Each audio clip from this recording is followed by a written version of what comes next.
at least mom will be listening. So if you bring up Counter Stallions, we're just not going to listen to you. Number one is number one. 1,000 miles away from me.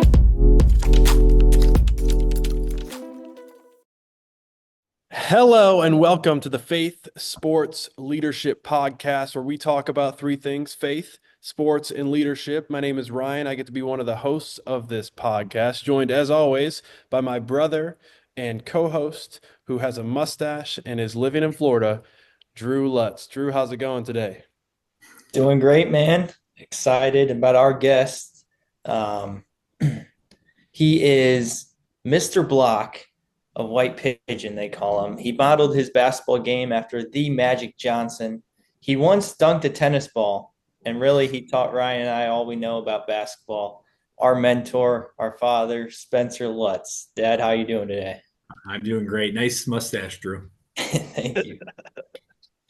Thank you. Yeah, so as our listeners know, and if you haven't listened, we talk about three things. It's faith, sports, and leadership. And we'll start out with our faith section.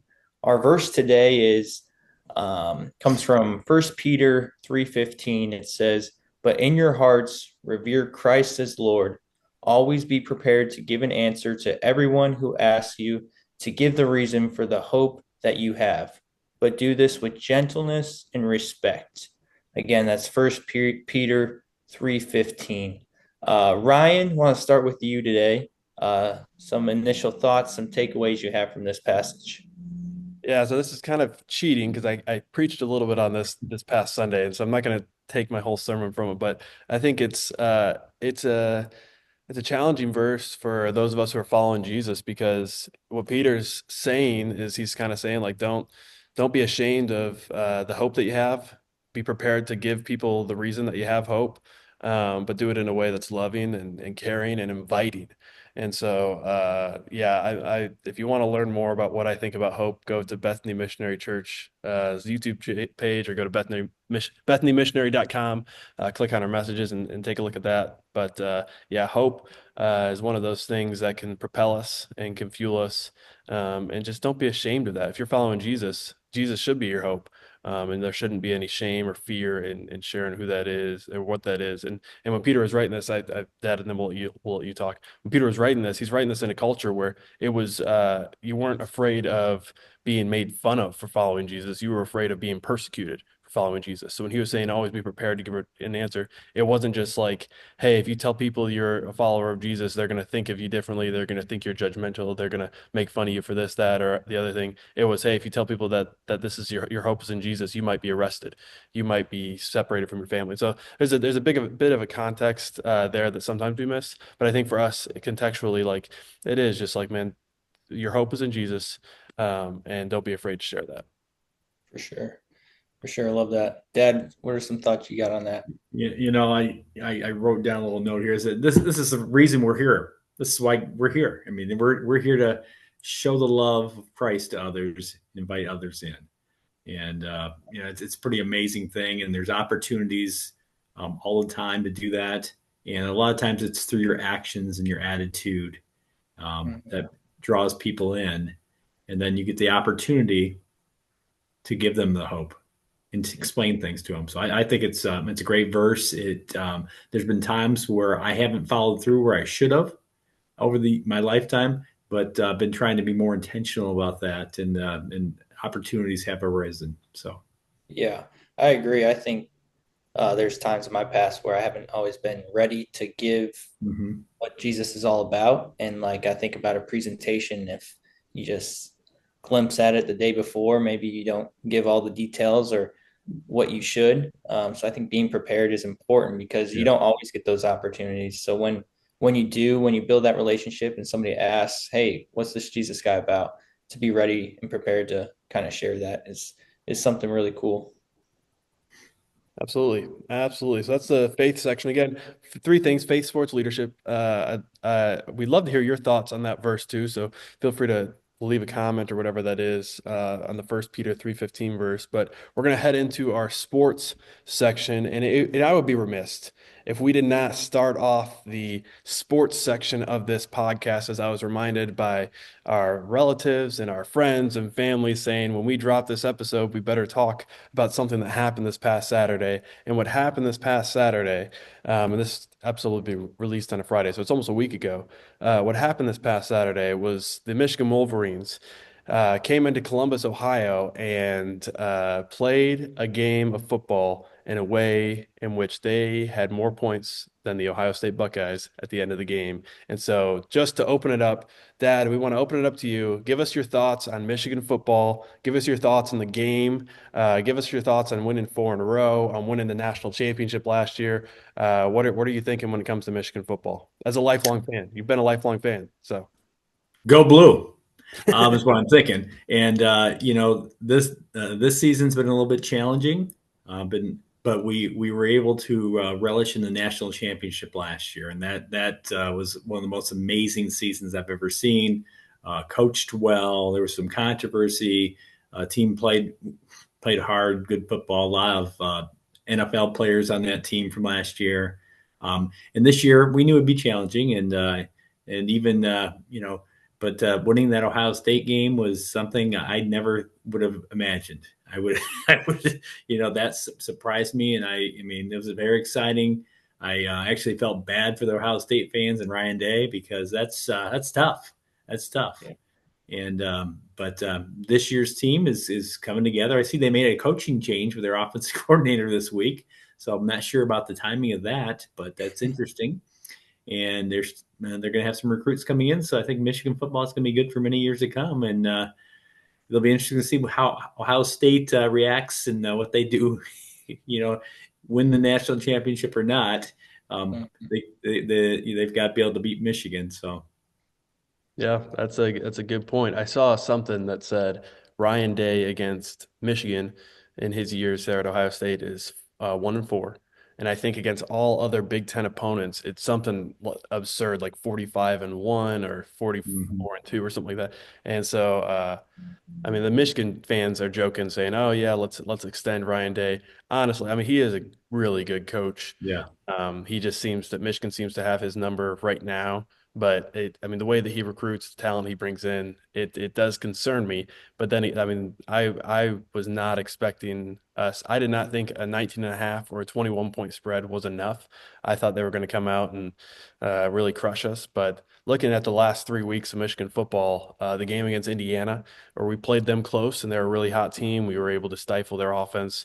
Our game against Northwestern, where we demolished them, and then the win against Ohio State, like it was a really good way to end the season. On top of that, getting some really good recruits and whatnot. Mm-hmm. So I'm with you. Go blue. Drew, any thoughts on the Michigan Wolverines football team? I agree with all of that, and I think it's crazy how one game can determine a coach's kind of future when he has so much success besides that one game. But I love it. I think it's great for the rivalry. I think especially if Ryan Day stays next year is going to be awesome with just the talent Michigan's bringing in. Ohio State will be good again. But it's crazy. There's still I was talking to one of my buddies who's an Ohio State fan. He said even if they win the national championship this year, there should be an asterisk by it because they lost to Michigan this year. So, yeah, just funny how one game can have that much meaning. Absolutely. I will say it was cool to see Donovan Edwards and some of the Ohio State players praying together. There's a lot of the flag planting and the fight and all that stuff, but there were players that were just kneeling down praying. And TreVeyon Henderson has become one of my favorite players in college football. I've listened to his interviews this past week on a podcast that's much bigger than ours regarding faith, sports, and leadership. And he was just, I mean, talking about his identity is not in this. And like, he's just, if you haven't had a chance, just go to YouTube, look up TreVeyon Henderson interviews. He's been incredible, the Ohio State running back. So, but yeah, Michigan football, it's on the rise, it seems. Sharon Moore seems to have some things figured out. So speaking of Michigan football, let's talk about Michigan basketball, who is in a new era as well. And for those of you listening that are not interested in Michigan sports, sorry, not sorry. We got a special guest. So, Dusty May comes up from Florida Atlantic to take over the men's basketball program at the University of Michigan in Ann Arbor, Michigan. Now, he has some ties to the Midwest and to the Big Ten through Indiana University and his time there, but comes in and right now is seeing immediate success, including just as we're recording this on a Wednesday, just last night, beating an undefeated 12th ranked Wisconsin team. So, Dad, let's talk about the Dusty May era. What are you seeing in Dusty May? You yourself, as a former coach and a lifelong basketball fan, what are you seeing in the way that Dusty May is playing and the way that he's getting his guys to play? He's got a fun style. We saw that down at Florida Atlantic, right, is where he was, and I mean they played similar style down there. He brought up a couple of his players with him, and they share the ball. They communicate on defense. They play tough nosed. I mean, he's a good coach. He's a good coach, and he's changing the culture there. And they're fun to watch again. They've got some players there that are gritty and make the extra pass, and they're good teammates. And last year was a little tough to watch on the basketball. We were a little more selfish. We had some really good talent, but this year they're playing good team ball, and I'm hoping that Dusty stays for a while, and IU doesn't try to go after him and steal him away at some point. So Yeah, that would be something. I'll say I was a big fan of Beeline ball when John Beeline was the head man at Michigan. I was a big fan of the hire when they hired Juwan Howard. I think he did a great job to start, especially. It's hard in today's transactional day and age, and the players he was recruiting really high level talent and all this stuff. So it can be difficult to build a culture that way and stuff. So I think I think he's still a great coach. Juwan Howard will probably end up in the NBA somewhere. But I think Dusty May, the way that he coaches, the way that he recruits, reminds me a little bit of John Beeline, which I think fits well in today's day and age of college basketball. Drew, what are your thoughts as a current college basketball coach? Yeah, no, he's done a great job so far, and they're really fun to watch. Last night, I think that was the most at the college level, 7-footer to 7-footer ball screen, and then making passes out of that. They had 2 7-footers have over 20 points. The one Wolf from Yale, I believe, he's really fun to watch. Shares the ball. He's got NBA talent. I think the scouts are excited for him. But yeah, excited for Michigan basketball. It's fun to watch again. There we go. All right, last fan favorite for our listeners that we're going to talk about. We're going to talk about the Detroit Lions football team. And the reality is right now we are sitting atop the NFC as a whole. We're sitting atop the NFC North. And the only issue is we are plagued with injuries, especially on our defensive front. And so just want to hear your thoughts as we're entering into a really tough stretch of our season. What are your thoughts for the rest of the Lions year? Do you think it's going to be a deep playoff run? You think maybe we got to wait till next year when hopefully we have some more health? What are your thoughts on the Detroit Lions right now? I'm a little worried. We've got some tough games. We got Green Bay this Thursday night, and then we play Buffalo here I think after that. So a little worried. Our defense is so banged up and puts more pressure on the offense. So we'll see. We're a really good team. It's fun to talk about Detroit and talk about playoffs and possibly Super Bowl someday. So I think they've got the talent. They got the coaching. We need to get healthy. And it's always a big thing with every team. So that's what I see. But it's sure fun to watch them. Mm-hmm. Yeah, I'm getting spoiled a little bit. I was just it feels like not that long ago it was 0-16 Lions, and now we're fighting for playoffs, and we're getting upset that we might not be able to win the Super Bowl. So, yeah, that's it's a good problem to have, I think. Drew, what are your thoughts? Yeah, I think if we can split these next 2 games, I think that'd be a success. I think we're expecting to win both, but it's tough to win games. And I think us as Lions fans now, we're like upset they lose any game. So, but with being banged up, with just the toughness that they've shown all year, I think if we can split these two, get healthy a little bit, I think they'll still win the Super Bowl, in my opinion. There we go. Still got the Super Bowl on the line. All right, last question before we head into some more different types of talk. I want to talk about some of your favorite athletes of all time. Now, growing up, you had Drew and I watching Pistol Pete Maravich documentaries. You had us watching documentaries on Magic versus Bird, on Michael. There's a lot of basketball stuff. But you also had posters of Cal Ripken Jr., of different Mark McGuire, of Sammy Sosa, things like that. So who, in your mind, and I didn't give you a number of how many athletes, so it could be a list of 100. Who are your favorite athletes of all time? Well, you mentioned a few there. Magic Johnson. I grew up loving Magic Johnson, his game. Larry Bird, I grew to love. I hated him when they were competing, but then have respect for his game. Pistol Pete was, yeah, he was a great one to learn from. But Michael Jordan, Barry Sanders, were probably a couple of the athletes that took the game to another level that you had to watch. Those two are the ones that come to my mind. Yeah. There we go, Drew. We haven't talked about this in the podcast yet, so you want to give any answers to that or any response to his list? I mean, the amount of hours he made us watch those documentaries, man, they might be some of my favorites now too. But I might have to add Steph Curry as well. I mean, we named our dog Curry. Mm-hmm. He's just so fun to watch. The way he moves, the way he kind of changed the game is pretty awesome. And then I got to throw this out there, but really respect LeBron and how he's gone for so long, and the athlete that he is. And it's impressive at that age, man. By my senior year of college, I was like, dang, my body's hurting. But he's 2 times the age and still going, playing at the highest level. It's impressive. So those are a couple I would say. There we go. Yeah, I don't know if I have any more to add to that list. I did, as we were talking, want to talk quickly as we talk about athletes and athletes that are now coaches. As you think of coaches, is Jim Harbaugh your favorite coach of all time? For me, I would say he's got to be up there. I mean, I've just the way he turned around that program. I remember his press conference. I was home it was like Christmas break. They made the announcement. I took a big picture of it. I still got it. And I knew that he would turn the program around. And he did. He did everything he thought he'd do. We thought he'd do. And I believe in his character. I think he wants to win, but I think he cared about his team. And he brought the spiritual side of things into the program, which was cool to see. And I think he's a good man. For sure. There we go. Yeah, he's definitely one of my favorite. I even as a Lions fan, I love watching the Chargers because it's Harbaugh ball. And speaking of Harbaugh, he has a quote that you, Dad, have championed not only for yourself but really for our family and our friends and a lot of people around you. A quote that Harbaugh has that you've really championed, and that quote is, "Attack each day with an enthusiasm unknown to mankind." And that's like kind of been a rally cry for you and for our family and for our friends. And I'd love to hear from you. What does that quote mean to you? Why did you really wrap your arms around it? And how did you come about that one?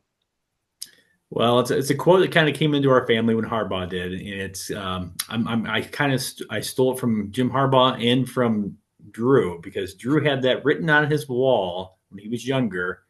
And I think it was motivation on the sports side of things. He had it written down with pencil, and I think it was for him to make the varsity basketball team. I think as a freshman, but he was attacking each day, and that motto though. I bought into it when I first heard it. I don't know if I heard it from you guys or what, but it was something I've kind of lived with for the last 8 years or whatever, and it's motivating.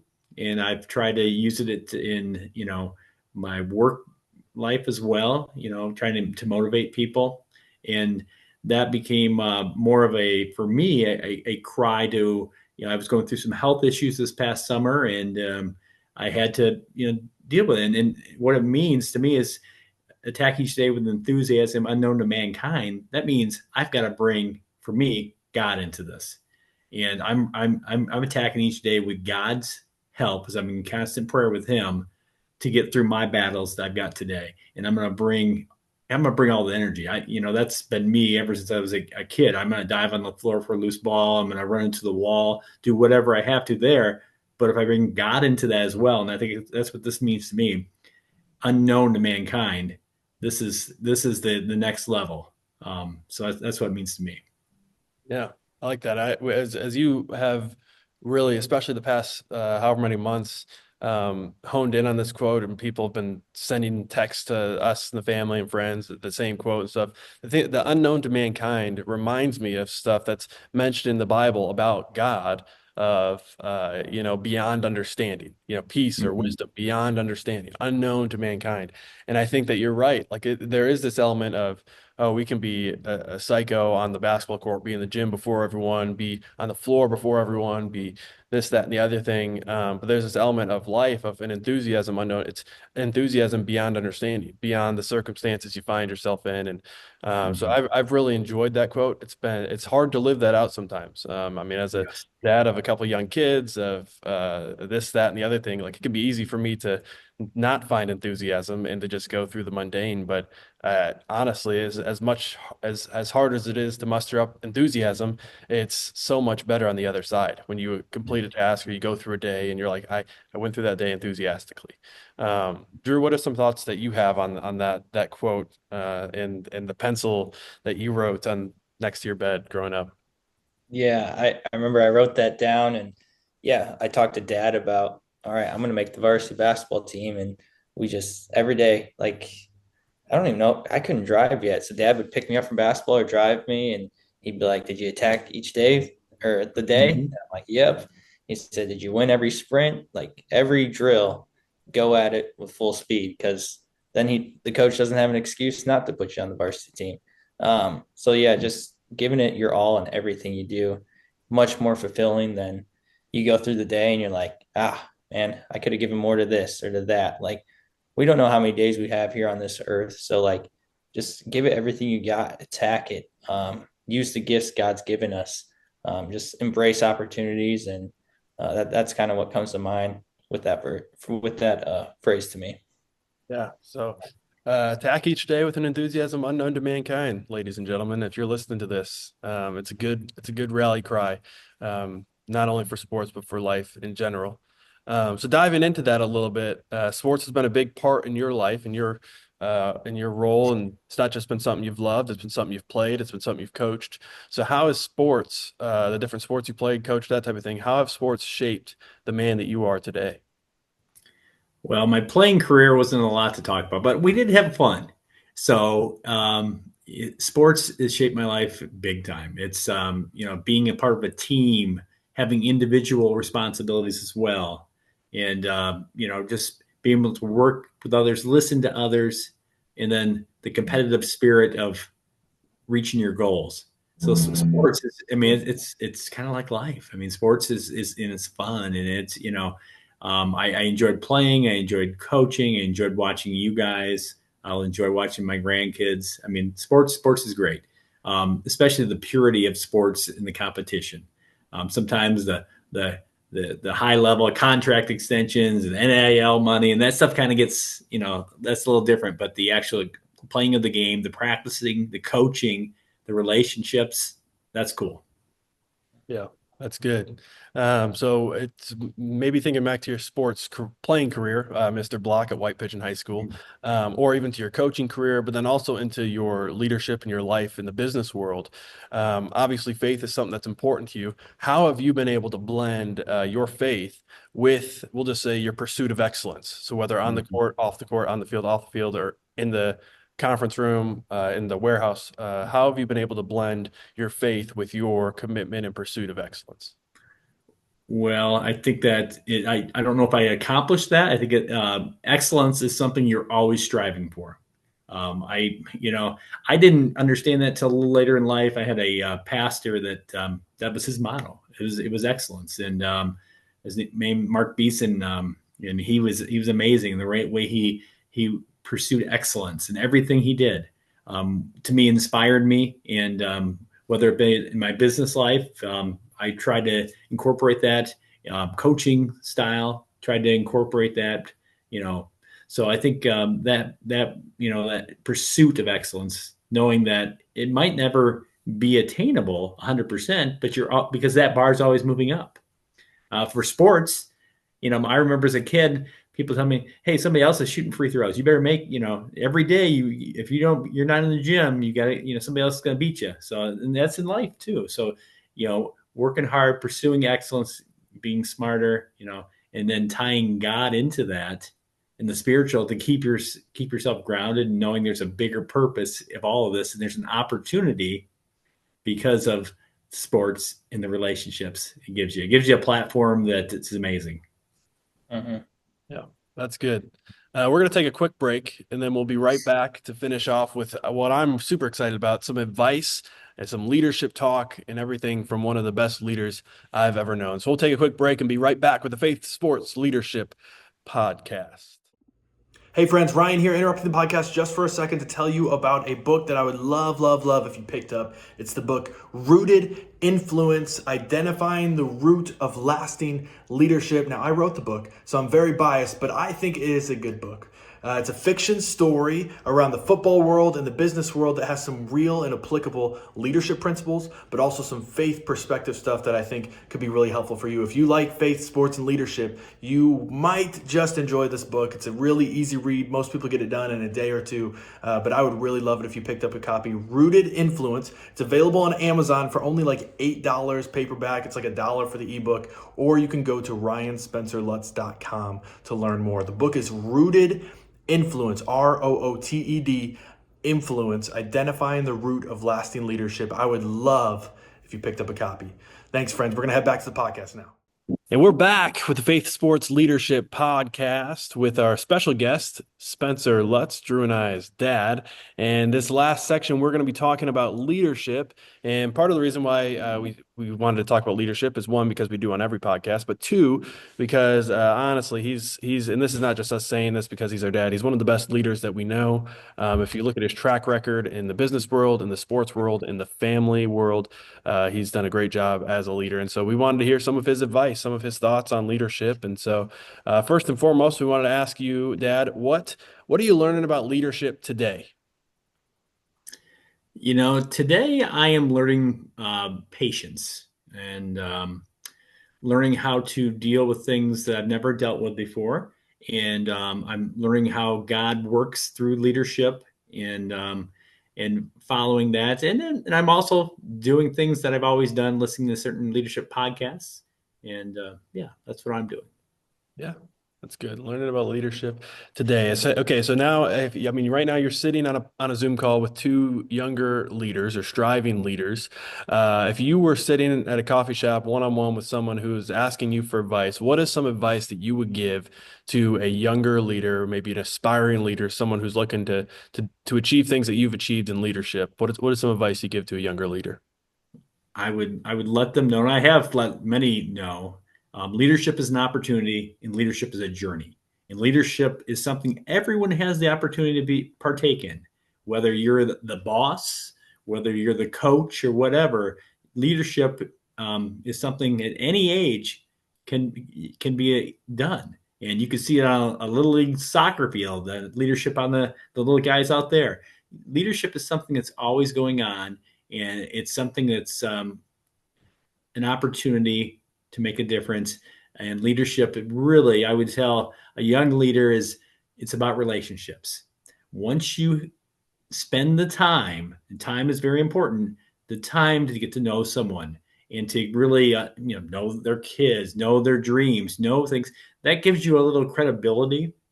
And then leadership will naturally happen. So I think relationships are very important when it comes to leadership. And then the other thing I would tell them is dream big, work hard, but have balance. If I had that relationship with that young leader, I would bring in God into that conversation. If I didn't, I would have to show by actions, or they would see it in another way, and eventually, hey, how do you do this? How do you attack each day with enthusiasm unknown to mankind? What's that mean? And then, why are you always so cheerful? Those are things that, the greatest leader of all time is Jesus Christ. So if we inspire to be like him, wow, and that's leadership. Yeah. That's good. Those are I think three really good points that you made. The second one that you made was about relationship and how it takes time. In today's world where it's fast paced, need to see results, need to see like that's just the way that corporate world works, sports world works, everything Mhm. works. How do you suggest someone who's saying, "Hey, I'm stepping into a leadership role. I don't have time. I need to start seeing results." How do they kind of balance that? They know they need to build relationships, but Mhm. they also need to start seeing some action and results take place. How do they maybe fast track that, or what would you suggest? Well, if you're working hard, you're attacking each day, you're organized, and you have a love for what you're doing, and understanding the bigger purpose. What are we trying to accomplish? So establishing that, having that, for me, I would always suggest that relationship above, because that's going to give you that balance, and that's going to give you the direction you need to fast track some of those things. And know that you cannot control everything. You'll burn yourself out if you try to control everything, whether you're a coach, whether you're a business leader, you can't control everything. Yeah, that's good. Drew, any thoughts or questions on that? No, just some stuff you talked about, and I've learned from you, like the relational part, um, and just yeah, all the things you're talking about. But that's how we should not only do our business, our work, like that's how we should live life, and that's something I've learned from you. Is yeah, be yourself, be authentic, and build those relationships. And yeah, it's just something that's really hit me recently. Is like how we're doing our work is how we should reflect in life too. Like live for Jesus, love others, and get to know them, be intentional, and help people out. So just some things I thought of. Yeah. That's good. Last question for you, and this is just an opportunity for you to shout out some people who've impacted you. Who are some leaders that have that you've maybe learned from, or leaders that have really poured into you, or leaders that have inspired you to be a better leader yourself? Who are some of those leaders? Well, first and foremost, it's probably, and this is something that I've tried to work on, is your parents. My parents were probably my first leaders, and my dad's no longer with me, but my mom is, and so they were showing me different things, and you learn a lot, and that's what I've tried to do for my kids, and I tell you guys, hey, because the home is very important, and good parenting is probably number one, and then for me, I've had many coaches over the years. My football coach Marv Schneider was a great leader. I thought he reminded me of Bo Schembechler. That's why I was Mr. Block. But also, different family members have stepped up and been in leadership roles for me and guided me. And then, I've learned a lot just just by watching others. I've got some great friends that are great leaders. And you're always learning, and you're taking tidbits of, hey, this will work for me and my style and what they're doing. And I talk about Randy Schneider, Rich Carlton, Todd Gongwer. I mean, there's some great leaders there that care about people. And that's what's, so emulate that. But there's so many others. I've got employees at work that are great leaders. And some of the things that they come up with are amazing. So it's surrounded by a lot. And then one last shout out would be the leadership your mother, Peggy, showed for many years. I mean, we were blessed enough where she was a stay-at-home mom, but the leadership she showed over you kids and running the household was amazing. So I picked up things on that. Well, how do you do that? Well, there's little leadership things you always are picking up. You're always learning. And now I'm trying to, pick up on other people. There's lots of people out there. Kevin Brandy, he's a great leader, you know. So I don't know. There's many more that I haven't mentioned, but and then I always listen to the Craig Groeschel podcasts. And then, even last week I'm listening to Steve Drapen talk on your great leader, and all these people, have different things that they're learning and growing with every week. Mhm. Yeah, I think that's good. I was interested because we asked that question to just about everyone who comes on the podcast. I was interested to hear your answer because I know something you've instilled in us very early on is that there is no one that is too high up or no one that is too metaphorically down low, whether it be culturally or within the business, that you can't learn from. And I mean, you talk about Todd Gongwer and his book Lead for God's Sake, and the janitor Joe, someone that's just one of the best leaders as you learn all these leadership principles from. And so I was interested to see how you would answer that, because one, you've had a lot of people that have impacted you. Two, you have great friends that are great leaders, like within our community across the world. Three, I know that you're always learning from different people, and so I was interested to see how you'd answer that. Drew, any initial thoughts or things that you want to add before we wrap up? No, just I agree with the mom one. I was going to mention her if you didn't and get you in a little bit of trouble. But yeah, no, she's been awesome, and Yeah. just seeing how she carries herself, she's got a confidence about her, and that's part of leadership too.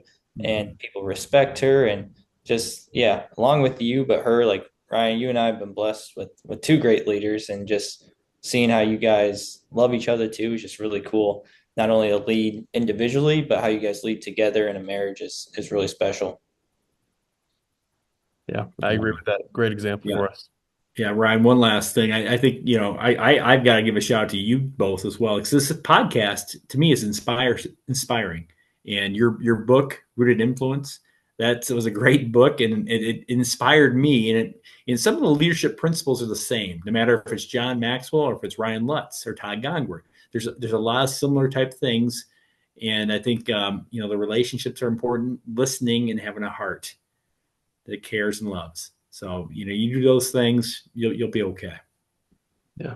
There we go, folks. You heard it here. Hopefully not first, but if it is first, that's okay. Leadership is something that's achievable for all of us, and it's about relationships. It's about the heart. So thank you so much for joining us, Dad. I know part of the reason you probably joined us was so that you could talk about Michigan, Ohio State. So you had to wait for that game to be over. So we appreciate the Wolverines winning. We appreciate you hopping on and giving some advice. I think this is going to be one that we can go back to and listen to time and time again and get something new, get a new nugget all the times. If you're still with us, if you're still listening to us, thank you so much for joining us. On behalf of myself, Drew, and Spence, our father, thank you for joining us. Go be a light. Have a great week, friends. Go Blue. Go Blue. At least mom will be listening. So if you bring up counter stallions, we're just not going to listen to you.